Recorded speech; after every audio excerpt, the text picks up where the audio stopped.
जंतर मंतर पर सीजेपी के प्रदर्शन के बीच पूरी समाजवादी पार्टी इस छात्र आंदोलन में कूदी हुई दिखी। मॉनसून सत्र के दूसरे दिन सपा प्रमुख अखिलेश यादव ने योगी सरकार पर तीखा हमला बोला। मीडिया से बात करते हुए उन्होंने आरोप लगाया कि यूपी में 20 परीक्षाओं के पेपर लीक हो चुके हैं, मगर सरकार को इससे कोई फर्क नहीं पड़ता है। क्या कहा अखिलेश यादव ने, वो पूरा बयान सुनवाएंगे आपको, मगर पहले देखिए कि कैसे संसद परिसर और राजधानी दिल्ली में कॉकरोच जनता पार्टी के आंदोलन को लेकर के पूरी की पूरी सपा एक्टिव दिखी। वो कल की तस्वीरें थीं जब डिंपल यादव समेत आधा दर्जन से ज्यादा सपा सांसदों ने हाथों में बैनर्स और पोस्टर्स लेकर के मार्च किया था। इसमें इकरा हसन, रुचि वीरा, प्रिया सरोज, जियाउर रहमान बर्क, धर्मेंद्र यादव, पुष्पेंद्र सरोज और महबुल्ला नदवी समेत कई सांसद। ऐसा लग रहा था कि डिंपल यादव ने जहां सड़क पर मोर्चा संभाल रखा था, वहीं अखिलेश यादव संसद के अंदर बीजेपी को घेर रहे थे।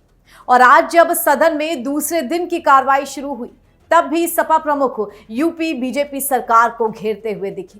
उन्होंने तो यहां तक कह दिया कि आखिर सरकार का वो कौन सा राज छिपा हुआ है कि वो शिक्षा मंत्री का इस्तीफा तक नहीं दिलवा पा रहे हैं।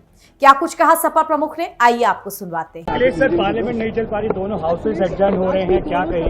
गवर्नमेंट में रीच आउट कर रहा है अपोजिशन को।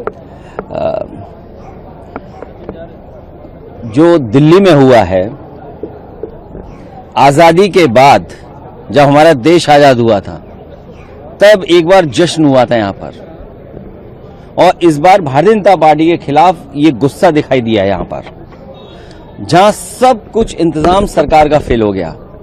सरकार फेल हुई कब? जब उन्होंने नीट की परीक्षा की, नीट में चीट।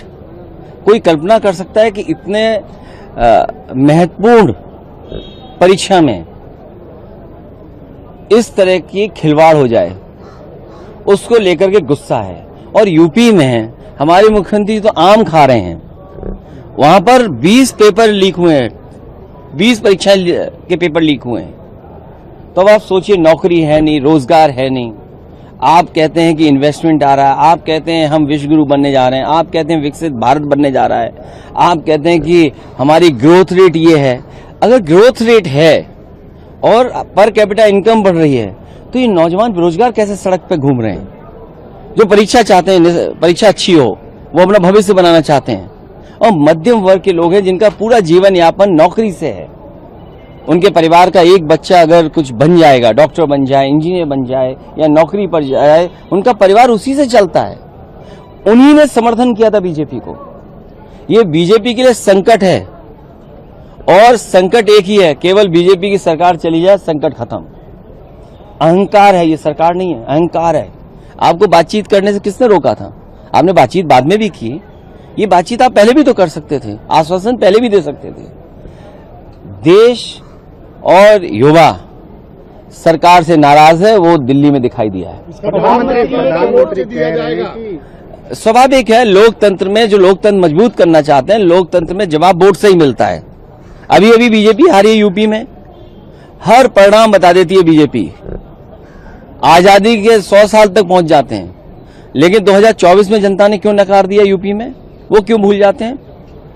तो जनता फिर इनको नकारेगी एक बार। प्रधानमंत्री कह रहे हैं कि नीट के दोषियों को कार्रवाई होगी, आप सजी तो बड़ी सजा देंगे। क्या दबाव है सरकार पे कि अपने मंत्री को नहीं हटा पा रहे, अपने संगी साथियों पर नहीं कार्रवाई कर पा रहे, अपने मंत्री क्यों नहीं हटा रहे? क्या दबाव है? दबाव यही हो सकता है कि कहीं कोई राज न खोल दे, कोई दवा राज हो और जानकारी फैल जाए कुछ चीजों की। क्या चाहते? नीट एग्जाम हो गया दोबारा, वही तो चाहते हैं कि दूसरा मंत्री बन जाए।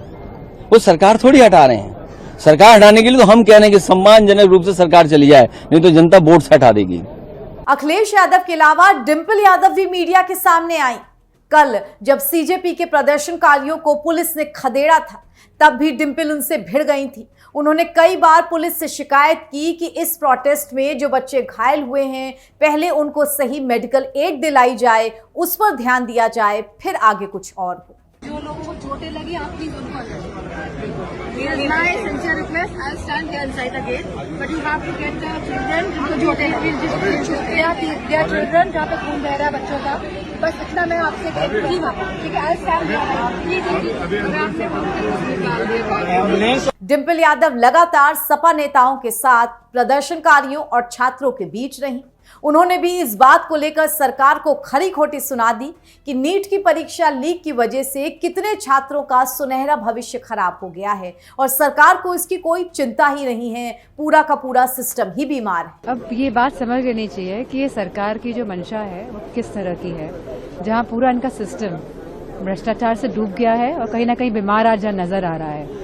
और ये जो बच्चे आए थे प्रोटेस्ट करने के लिए, जितने भी युवा बच्चे, छोटे छोटे 16-17 साल के बच्चे, 18 साल के, वो तो खाली एक सिस्टम में जो ये बीमारी है उसका बताने आए थे सरकार से, क्योंकि सरकार तो संज्ञान लेने को तैयार नहीं है। तो इसीलिए आए थे कि बता सके कि आप अपने रिफॉर्म्स लेकर आइए एजुकेशन में। और जो 20 बच्चों की जो मृत्यु हुई है, जो सुसाइड से मरे हैं बिकॉज ऑफ ये NET का पेपर जो लीक हुआ है, तो बच्चे तो यही चाहते थे कि इसका संज्ञान ले सरकार और रिफॉर्म्स लेकर आए, जिससे कि आगे ये इस तरह की बातें ना हो। और जो जिम्मेदार है, क्योंकि एजुकेशन मिनिस्टर इसके जिम्मेदार है, तो उनको इस्तीफा देना चाहिए। लेकिन इन लोगों ने इस्तीफा नहीं मांगा एजुकेशन मिनिस्टर का, जो बच्चों की मांग थी, और उसका उल्टा उन लोगों ने बच्चों पे लाठियां बरसाई, बच्चों के कपड़े फाड़े, छोटी छोटी बच्चों के कपड़े फाड़े, and they were totally devastated. बच्चों ने कहा कि पुलिस तो रक्षा के लिए होती है, हमको नहीं पता कि इस भक्षक रूप में दिखाई देगी police. And I think they have literally सब होप्स और एस्पिरेशन जो बच्चों की तोड़ने का उनका पूरा इंतजाम और प्रक्रिया दिखी सरकार की। लेकिन मुझे लगता है एक स्ट्रांग मैसेज गया है कि कितनी बच्चे इस बात को चाहते हैं कि अब बदलाव आए। और मैं अपने युवा दोस्तों से, बच्चों से, छात्रों से यही कहना चाहूंगी कि वोट के माध्यम से ही बदलाव आ सकता है। और आने वाले समय में आप पूरा पार्टीज को सपोर्ट करिए जो स्ट्रांगली भारतीय जनता पार्टी को हटाना चाहते हैं। मेरा युवाओं से और बच्चों से यही कहना है, क्योंकि ये बहुत ही निर्दयी सरकार है और ये बच्चों के जो आंसू है उनका मोल नहीं समझ रही है।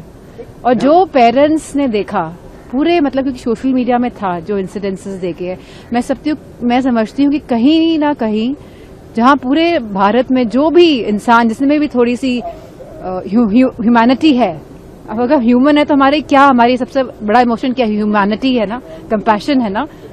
तो आप जिसने ये देखे इंसिडेंसेस, कहीं ना कहीं सबका दिल दहला है, लेकिन सरकार का दिल अभी तक हिला नहीं है। लेकिन मैम सरकार के नेता जो है वो आज हॉस्पिटल भी पहुंचे और बच्चों से ये सब घड़ियाली आंसू दिखाने का कोई फायदा नहीं है। बच्चे चाहते हैं कि रिफॉर्म्स हो एजुकेशन सिस्टम में, बच्चे चाहते हैं कि एजुकेशन मिनिस्टर रिजाइन करे, अकाउंटेबिलिटी सेट हो, जिम्मेदारी ले ये सरकार। लेकिन ये घड़ियाली आंसू बहाने से अब कोई फायदा नहीं है। पीएम ये कह रहे हैं कि वो कंसर्न है, उनकी सरकार कंसर्न है यूथ के लिए, हमने नीट का दोबारा एग्जाम सक्सेसफुली कर लिया। लास्ट मुझे लगता है 1 महीने से यह पूरा आंदोलन चल रहा है और कहीं ना कहीं जो भूख हड़ताल पे सोनम वांगचुक जी बैठे थे, सब उस सेंटिमेंट से कनेक्ट हुए।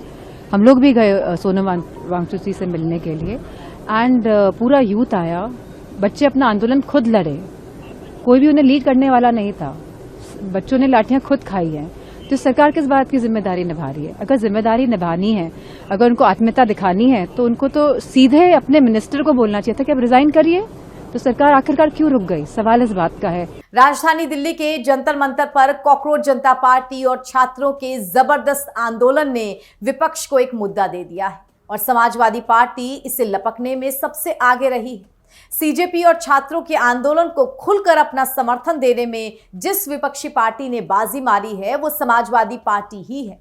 पहले दिन डिंपल यादव छात्र आंदोलन के पक्ष में सड़कों पर मोर्चा संभाल रही थी, अखिलेश यादव संसद में थे।